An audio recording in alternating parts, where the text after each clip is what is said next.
다 같이 주기도문 하심으로 11월 17일 새벽 예배를 시작하겠습니다.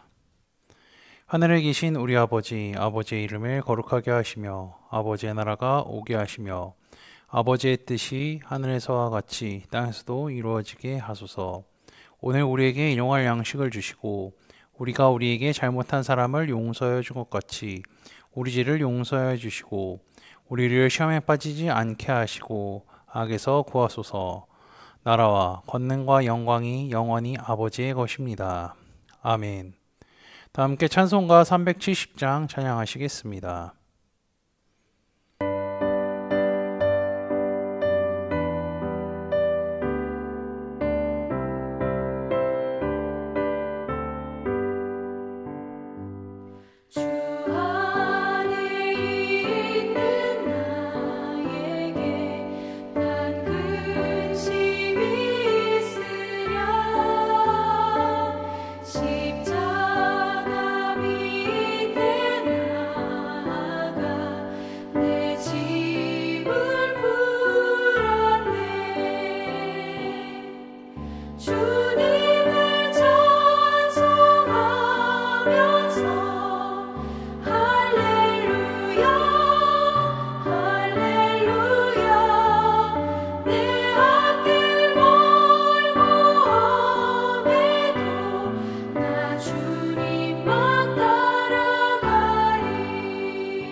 오늘 우리 공동체의 성경 읽기 본문은 고린도전서 3장입니다.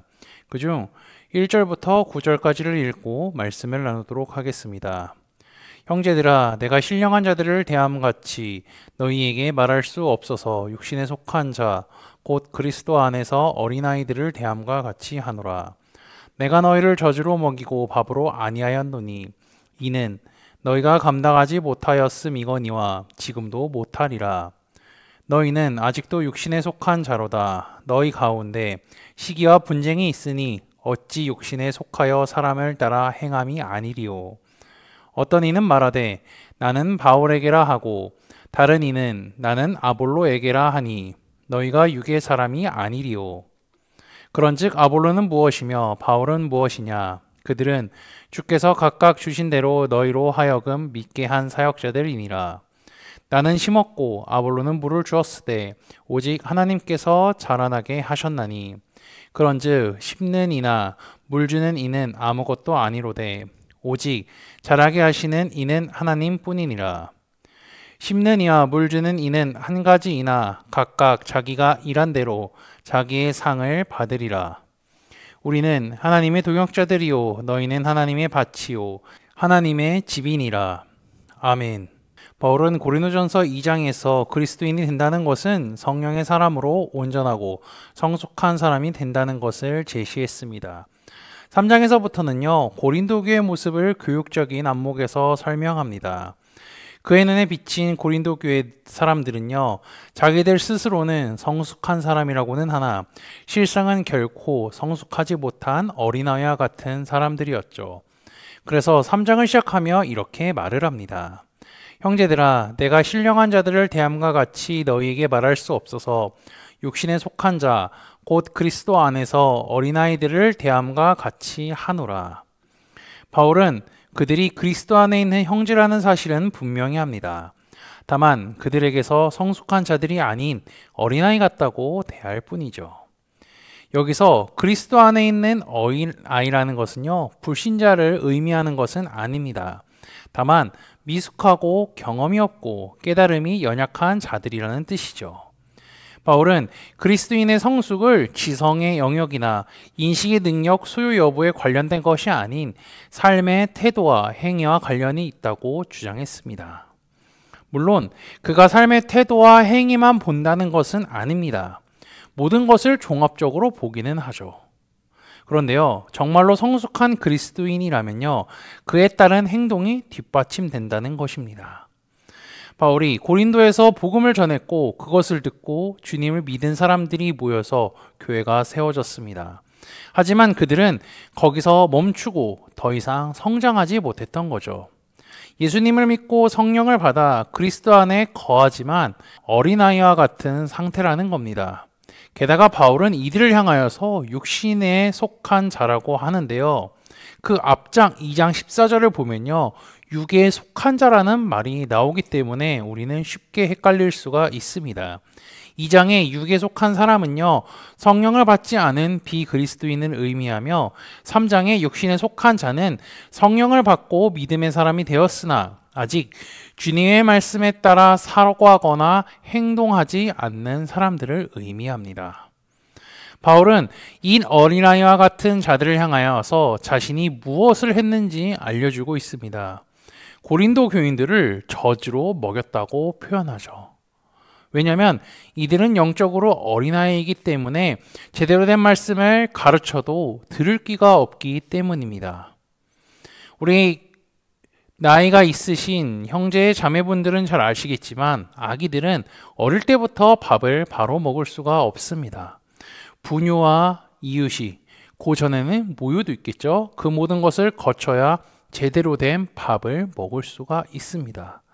바울도 믿음의 단계에 대해서 이와 같이 생각하며 말한 것입니다. 이런 어린아이들이 갖고 있던 문제는요, 시기와 분쟁입니다. 시기와 분쟁이 가득하다는 것은 어른다운 사람은 극히 적으며 다들 어린아이와 같이 마음이 쉽게 바뀐다는 것을 의미하죠. 시기와 질투가 커져서 분파가 생기기 시작했습니다. 가장 큰 부류는 바울파와 아볼로파였던 것 같습니다. 바울이 자기 이름을 먼저 언급한 것은 문제가 있다면 자신도 책임질 용의가 있다고 의미하는 거죠. 아니면 처음으로 고린도 교회를 개척한 자로서 역사적 순서에 따라 자연스럽게 자신의 이름이 먼저 나왔을 수도 있습니다. 그 다음 언급되는 인물인 아볼로는요, 알렉산드리아 출신으로 바울이 고린도를 떠난 후에 그곳에 와서 사역을 감당했던 자였습니다. 바울, 아볼로, 그들의 사역 모두 성공적이었고요. 고린도 교인들에게 상당한 영향력을 끼쳐서 그를 추종하는 무리가 생겼던 겁니다. 물론 여기서 언급하지 않은 게바가 있지만 22절을 보면요, 그의 이름이 등장하는 것을 확인할 수 있죠. 이들은 교회 내에서 파를 나눌 정도로 시기와 질투가 매우 심했습니다. 바울은 이들의 잘못을 지적하며 교통 정리를 해주려고 하죠. 그는 5절에 이렇게 합니다. 아볼로는 무엇이며 바울은 무엇이냐? 라고 질문을 하죠. 4절과 다르게 이름의 순서가 바뀌어 있습니다. 분명하진 않지만 아볼로파가 이 분쟁을 주도하고 있음을 감각적으로 우리는 확인할 수가 있습니다. 그렇다고 해서 다른 분파들이 분쟁을 하지 않았다는 것은 아닙니다. 모든 파가 분쟁과 분열을 하는 가운데 아볼로파가 조금 더 활발했다고 할 수 있는 겁니다. 바울은 사람들을 따라 파를 나눌 필요가 없고 성도들이 그들의 이름으로 파를 나눌 정도로 중요한 존재가 아니라고 합니다. 그들은 단지 사역자에 불과하다고 하죠. 어떠한 사역자도 우상화가 될 수 없고 또 되어서도 안 되는 그리스도의 일꾼이라는 것입니다. 바울도 아볼로도 복음을 전했을 뿐이죠. 사역자들이 전한 복음을 듣고 믿음이 생기게 하는 것은요, 전적으로 하나님이 하시기 때문에 사도들은 하나님이 쓰시는 도구라고 할 수 있는 겁니다. 바울은 6절에 그들의 사역이 어땠는지 구체적으로 설명하죠. 바울은 심었고요, 아볼로는 물을 줬고요, 오직 자라게 하시는 분은 하나님이시라고 합니다. 그는 고린도 교회의 믿음의 자람을 농사에 비유해 설명하며 사역자들의 역할이 무엇인지 분명히 지적하죠. 심는 것과 물을 주는 것은 농사에서 기본적인 것 중에 하나입니다.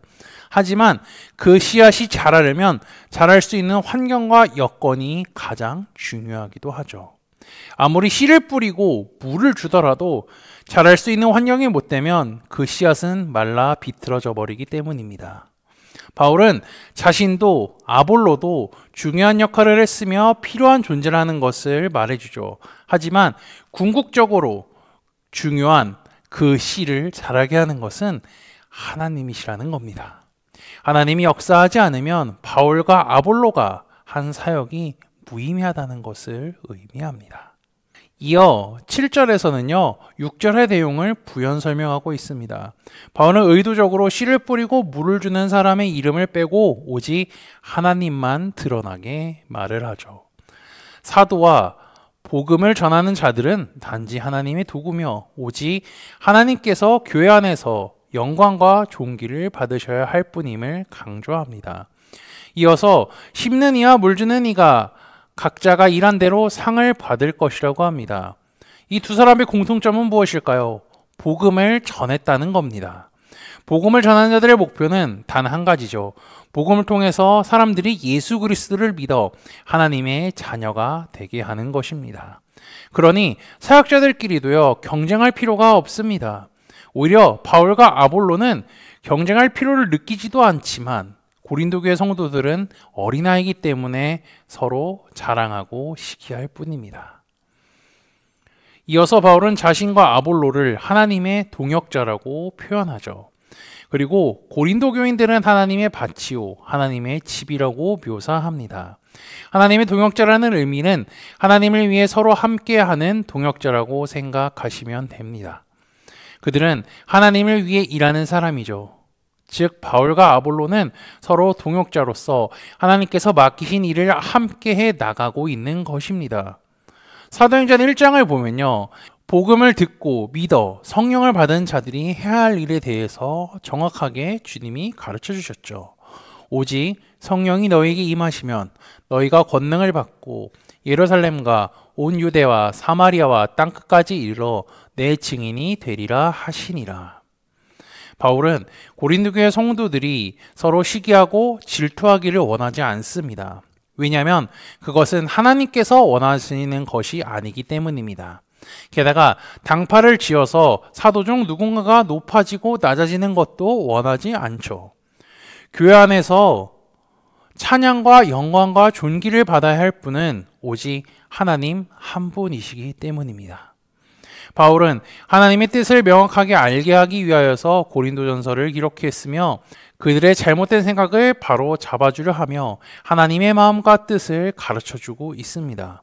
바울이 전한 하나님의 마음과 뜻을 생각하시어 교회 안의 시기와 분쟁, 질투를 하는 것이 아닌 주님의 말씀에 순종하여 서로 사랑하고 믿음 위에서 중보하는 코너스톤 공동체가 되시기를 주님의 이름으로 축복합니다. 다 함께 찬송가 218장 찬양하시겠습니다.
다 함께 기도하시겠습니다. 거룩하고 전능하신 하나님 아버지, 주님께 찬양과 경배를 올려드립니다. 우리가 드리는 예배를 받으시고 주님 홀로 영광 받으시옵소서. 날마다 아버지의 은혜를 기억하며 감사하게 하시고 주님의 말씀을 주야로 묵상하며 살아가게 인도하여 주옵소서. 바울은 고린도 교인들이 서로를 시기하고 질투하지 말라고 권면했습니다. 공동체 안에서 서로를 사랑하라고 했음을 말씀을 통해 깨닫게 하시니 감사합니다. 하나님께서 원하시는 것은 서로를 미워하는 것이 아닌 사랑하라는 것임을 기억하게 하시고 사도들이 복음을 듣고 변화되어 주님을 전하는 삶을 살았던 것과 같이 우리도 복음을 전하는 삶을 살도록 인도하여 주옵소서. 지난주 말씀을 기억하며 기도합니다. 주께서 승천하실 것이라는 것을 성경을 통해 말씀하셨고 그것이 이루어졌음을 확인하게 하시니 감사합니다. 주께서 승천하신 이유가 성령을 보내시기 위함이라는 것을 말씀을 통해 깨달았사오니 우리에게 선물로 주신 보혜사 성령께서 우리 안을 동행함을 잊지 않게 하시고 승천을 본 제자들이 주님을 예배하는 삶을 살았듯이 우리도 주님을 예배하며 사는 삶을 살도록 인도하여 주옵소서. 예수 그리스도의 이름으로 기도합니다. 아멘. 이 시간 합심으로 기도할 제목들을 나눕니다. 먼저 성부, 성자, 성령, 삼위 하나님을 묵상하며 경배하는 삶을 살도록 기도하시고 회개와 경건한 삶을 살도록 기도하시기 바랍니다. 교회를 이끌어 가시는 사랑하는 담임 목사님과 사역자들을 위해 기도해 주시기 바라며 매주 진행되고 있는 화요 성역 공부와 목요 목회자 세미나를 위해 소그룹원들을 위해 환우의 건강과 회복을 위해 각자 가지고 계신 기도의 제목들을 놓고 기도하시기를 바라며 오늘도 주 안에서 승리하십시오.